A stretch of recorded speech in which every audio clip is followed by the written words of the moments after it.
இந்தியாவின் number 1 masala brand ஆச்சி மசாலா வழங்கும் மணிச் செய்திகள். இணைந்து வழங்குபவர்கள் அரசன் சோப். ரொம்ப ரொம்ப நல்ல சோப்.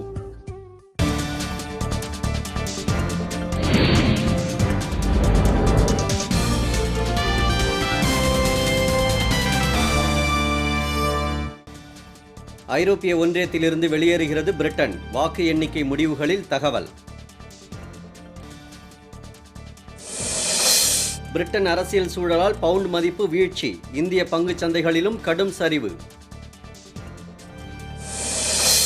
ஆனைமலை புலிகள் காப்பகத்தில் கால்நடை மருத்துவமனை அமைக்க சுற்றுச்சூழல் ஆர்வலர்கள் கோரிக்கை.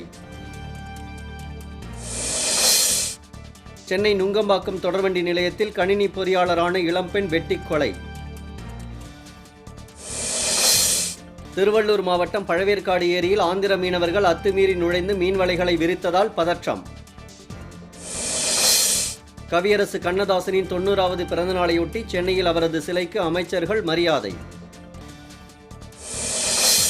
பயணிகள் கட்டண வருவாய் விவரத்தை பயணச்சீட்டில் அச்சிட்டு விழிப்புணர்வு பரப்புரையை தொடங்கியது தொடர்வண்டித்துறை. நடுவண் அமைச்சர்கள் உணவக உதவியாளர்களைப் போல உடையணிந்து அலைவதாக சுப்பிரமணிய சாமி கருத்து. இருசக்கர ஊர்திகளின் பின்னால் அமர்ந்து செல்வோருக்கும் தலைக்கவசம் கட்டாயம். உத்தரப்பிரதேச அரசு அதிரடி. சீனாவின் ஜியாங்சு மாகாணத்தில் சூறைக்காற்றுடன் கொட்டி தீர்த்த கனமழையால் 98 பேர் உயிரிழப்பு. இந்தியாவின் நம்பர் 1 மசாலா பிராண்ட் ஆச்சி மசாலா வழங்கிய மணிச் செய்திகள். இணைந்து வழங்கியவர்கள் அரசன் சோப்.